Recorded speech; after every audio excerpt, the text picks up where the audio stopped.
Operation सिंदूर की कामयाबी के जश्न में बीजेपी ने आज राजधानी में तिरंगा शौर्य यात्रा निकाली। मुख्यमंत्री पुष्कर सिंह धामी, प्रदेश भाजपा अध्यक्ष समेत पार्टी के नेता कार्यकर्ता बड़ी संख्या में रैली में शामिल हुए। ये यात्रा चीड़बाग से परेड ग्राउंड तक निकाली गई। इस मौके पर सीएम पुष्कर सिंह धामी ने कहा कि तिरंगा शौर्य सम्मान यात्रा में हजारों की संख्या में देशभक्त उमड़े हैं। ऑपरेशन सिंदूर की सफलता ने हर देशवासी का सिर गर्व से ऊंचा कर दिया है। धर्म पूछकर आतंकवादियों ने लोगों की हत्या की। इसके बाद पूरा देश निर्णायक कार्रवाई की मांग को लेकर खड़ा हो गया।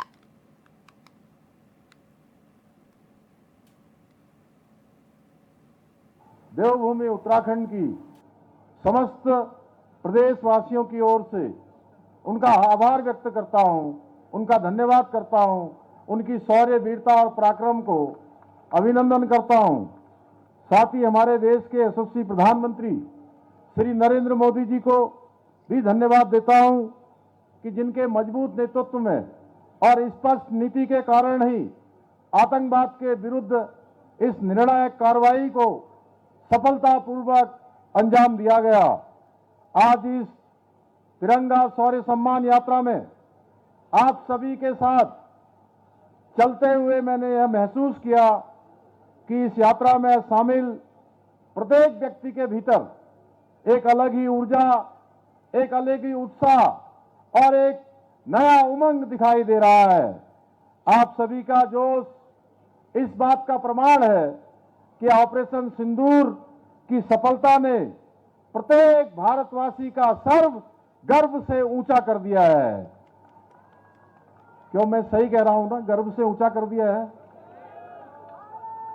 भाइयों बहनों, 22 अप्रैल को पहलगाम में हुए आतंकी हमले ने देश और दुनिया को झकझोर कर रख दिया।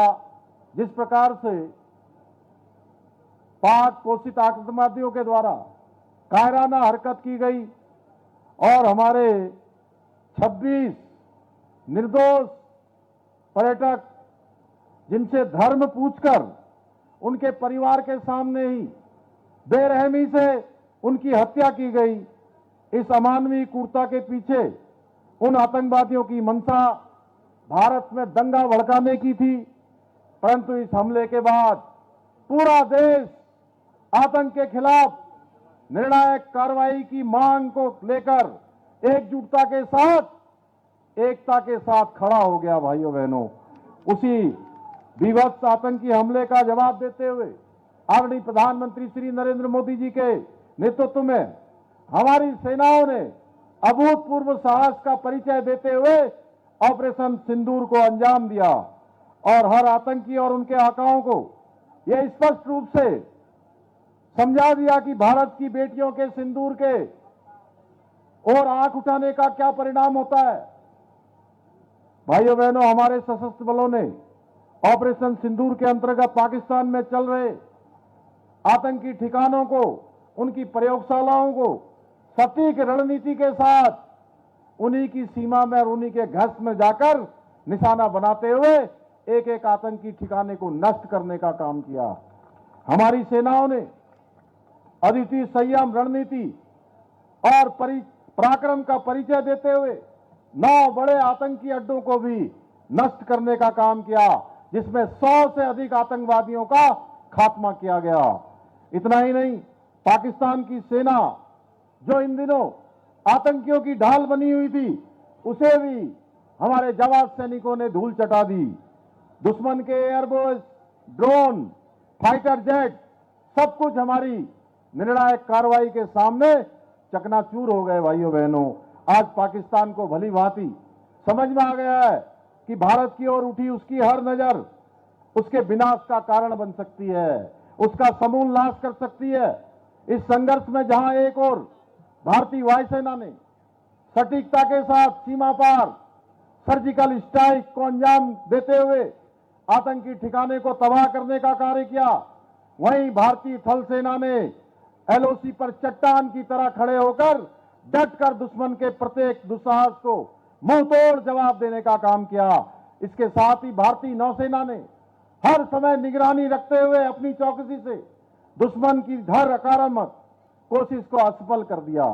इसके साथ ही बीएसएफ, सीआरपीएफ, एनएसजी, आईटीबीपी सहित सभी सुरक्षा बलों ने इस अभियान में बहुत समन्वय के साथ, तालमेल के साथ एक अद्भुत उदाहरण प्रस्तुत किया।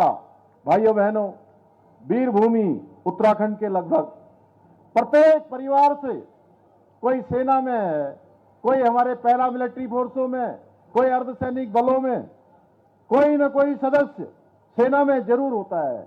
मैं भी स्वयं एक सैनिक का बेटा हूं। आज मुझे ये देखकर अत्यंत गर्व की अनुभूति होती है कि आदरणीय प्रधानमंत्री श्री नरेंद्र मोदी जी के नेतृत्व में किस प्रकार से हमारे जवानों का, हमारी सेनाओं का, सैनिकों का मनोबल बढ़ाने के साथ साथ सेना को अत्याधुनिक हथियार देने का काम हो या उनकी सुविधाएं देने का काम हो, लगातार 2014 में प्रधानमंत्री के रूप में काम करते हुए श्री नरेंद्र मोदी जी ने सेना को वो सारी सुविधाएं देने का काम किया है जो देश की आजादी के बाद से कोई भी सरकार दे नहीं पाई थी। आज इस अभियान से भारत ने यह सिद्ध कर दिया कि जहां हम एक और रक्षा के क्षेत्र में भी आज आत्मनिर्भर बन रहे हैं, वही भारत में नवीन निर्मित तकनीकी से युक्त स्वदेशी हथियार और मानव संसाधन अन्य किसी भी देश के हथियारों और कई गुना अधिक आज रक्षा के क्षेत्र में कारगर सिद्ध हुए हैं। इस अभियान के दौरान भारत में निर्मित आकाश मिसाइल, अत्याधुनिक S-400 सिस्टम जैसे हथियार हमारी सुरक्षा का अवैध कवच बने हैं। हमारे जवानों ने ऑपरेशन सिंदूर के दौरान विश्व को यह बतला दिया कि आज भारत किसी भी क्षेत्र में दुनिया के किसी देश से कम नहीं है। भाइयों बहनों,